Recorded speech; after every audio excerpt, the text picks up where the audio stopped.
चलिए बात करेंगे वक्फ संशोधन बिल की। लोकसभा के बाद राज्यसभा से भी पास हो गया है वक्फ संशोधन बिल और इस बिल के पक्ष में आपको बता दें 128 और विपक्ष में 95 वोट डाले गए। राज्यसभा में इस बिल पर 14 घंटे से ज्यादा समय तक चर्चा की गई और देर रात 2:30 बजे तक राज्यसभा से वक्फ विधेयक पारित हो गया। केंद्रीय अल्पसंख्यक मामलों के मंत्री किरण रिजिजू ने कहा कि बिल से करोड़ों लोगों को फायदा होगा। वहीं विपक्ष ने बिल का विरोध करते हुए इसे मुसलमानों के अधिकारों के खिलाफ बताया। यह बिल राष्ट्रपति के पास अब जाएगा और उनकी स्वीकृति मिलने के बाद ये कानून बन जाएगा। वक्फ बोर्ड जो है एक स्टैट्यूटरी बॉडी होता है और आप स्टैट्यूटरी बॉडी को कहते हैं कि सिर्फ मुसलमान ही रहना चाहिए। अगर उसमें सिर्फ मुसलमान ही होते हैं और वक्फ बोर्ड का जो अगर जमीन का विवाद एक हिंदू और एक मुस्लिम बोर्ड का बीच में अगर विवाद होता तो आप उसको कैसे ठीक करेंगे?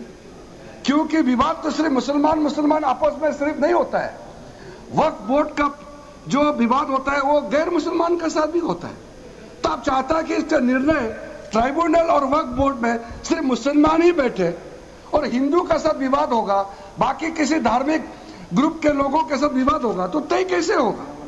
ये जो गवर्नमेंट का स्टैट्यूटरी बॉडी होता है ये सेकुलर होना चाहिए, इसमें सब लोग बैठना चाहिए। फिर भी हमने कहा कि रेस्ट्रिक्शन किया है कि यहाँ इतना ही गैर मुस्लिम हो सकता है। मेजोरिटी अब 22 मेंबर में अगर मैक्सिमम 4 होता है, वो 4 क्या आपको वहां निर्णय बदल सकता है? वो सिर्फ योगदान कर सकता है, अपना एक्सपर्टाइज दे करके वहां काम करने का वैल्यू को बढ़ा सकता है।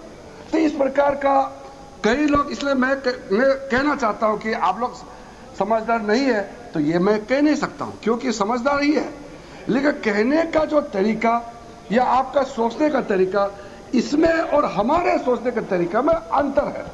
अदरवाइज सर मल्लिकार्जुन खड़गे जी ने तो कितना बात कहा, लेकिन वरिष्ठ नेता है, सुबह भी बड़ा दुख के साथ उन्होंने कहा मैं जवाब देना चाहता, तो हमारा एक साथी ने डिस्टर्ब किया इसलिए नहीं बोला। मैं बहुत इज्जत करता हूँ, जवाब देना चाहता हूँ, लेकिन हमको मत बोलिए कि मंत्री जी ने मेरा किसी पॉइंट का जवाब नहीं दिया, क्योंकि आपका पॉइंट जवाब देगा तो बहुत लंबा हो जाएगा। सिर्फ मैं